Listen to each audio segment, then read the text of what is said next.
Hello, नमस्ते, welcome. आपका अपनी शो क्रिएटिव किटी में स्वागत है।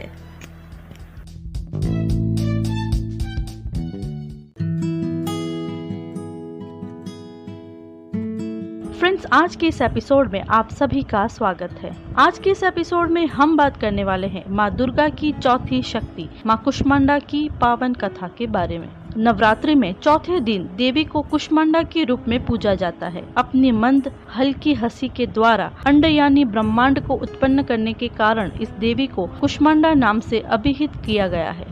इस देवी की 8 भुजाएं हैं, इसलिए अष्टभुजा कहलाई। इनके 7 हाथों में क्रमशः कमंडल, धनुष, बाण, कमल पुष्प, अमृतपूर्ण कलश, चक्र तथा गदा है।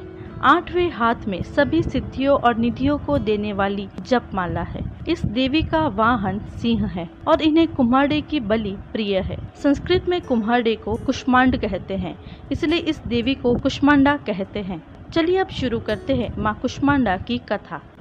पौराणिक कथा के अनुसार जब सृष्टि नहीं थी, चारों तरफ अंधकार ही अंधकार था, तब इसी देवी ने अपने ईर्ष्यत हास्य से ब्रह्मांड की रचना की थी। इसीलिए इसे सृष्टि की आदि स्वरूपा या आदि शक्ति कहा गया है। इस देवी का वास सूर्यमंडल के भीतर लोक में है। सूर्यलोक में रहने की शक्ति क्षमता केवल इन्हीं में है, इसीलिए इनके शरीर की क्रांति और प्रभा सूर्य की भांति ही देदीप्यमान है। इनके ही तेज से दशों दिशाओं आलोकित है। ब्रह्मांड की सभी वस्तु और प्राणियों में इन्हीं का तेज व्याप्त है। अचंचल और पवित्र मन से नवरात्रि के चौथे दिन इस देवी की पूजा आराधना करना चाहिए। इससे भक्तों को रोगों और शोकों का नाश होता है तथा उसे आयु, यश, बल और आरोग्य प्राप्त होता है। ये देवी अत्यल्प सेवा और भक्ति से ही प्रसन्न होकर आशीर्वाद देती है। सच्चे मन से पूजा करने वाले को सुगमता से परम पद प्राप्त होता है। विधि विधान से पूजा करने पर भक्त को कम समय में ही कृपा का सूक्ष्म भाव अनुभव होने लगता है।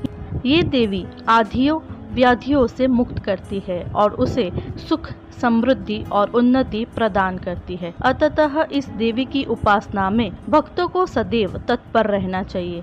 नवरात्रि के चौथे दिन माँ कुष्मांडा की पूजा अर्चना की जाती है। कुष्मांडा माँ सूर्य से संबंधित दोषों को ठीक करती है। जिन जातकों की कुंडली में सूर्य नीच का हो, उन्हें माँ कुष्मांडा की पूजा से लाभ होता है। फ्रेंड्स, आज के इस एपिसोड में हमने माँ कुष्मांडा के बारे में जाना। अगले एपिसोड में हम बात करेंगे माँ दुर्गा की 5वीं शक्ति स्कंद माता के बारे में। तो चलिए अगले एपिसोड में फिर मिलेंगे, तब तक के लिए Friends, keep in mind, stay home, stay safe, stay positive and keep smiling.